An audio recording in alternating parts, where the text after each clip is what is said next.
పెద్ద పెద్ద కథలు రాయడం ఈజీ, కానీ ఒక జోక్ రాయడం చాలా కష్టం. 35 సినిమాలు తీసిన నేను ఒక్క జోక్ కూడా రాయలేకపోయాను. మోరల్తో కూడిన జోక్ రాయడం ఇంకా కష్టం. నేను చదివిన ఒక జోక్ చెప్తాను. అమెరికాలో ఒక పెద్ద ఆయన స్టోర్కి వెళ్ళి అరకిలో బటర్ అడిగాడు.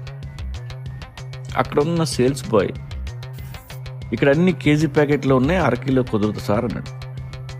కానీ పెద్ద ఆయన, నాకు అరకిలో మాత్రమే కావాలి, మీ ఓనర్ని అడిగి చెప్పు అన్నాడు. ఈ సేల్స్ బాయ్ ఓనర్ దగ్గరికి వెళ్ళి, ఆడెవడో ఈడేటి అరకిలో బటర్ అడుగుతున్నారు సార్, ఎంత చెప్పినా వినిపించుకోవట్లా అని వెనక్కి తిరిగి చూసేసరికి ఆ పెద్ద ఆయన సరిగ్గా వాడి వెనకాలే ఉన్నాడు. వెంటనే ఆ సేల్స్ బాయ్, ఆ మిగిలిన అరకిలో పట్టుకెళ్ళడానికి జెంటిల్మెన్ రెడీగా ఉన్నారు సార్, సో నో ప్రాబ్లం అని చాలా తెలివిగా మాట మార్చి ఆ పెద్ద ఆయనకి అరకిలో ఇచ్చి పంపించాక ఓనర్ అని తిట్టాడు. బతికిపోయావు నా కొడక, కస్టమర్స్తో ఇష్టం వచ్చినట్టు మాట్లాడుతున్నావు, నీకు తుత్తర చాలా ఎక్కువ, ఎక్కడి నుంచి వచ్చావు అన్నాడు.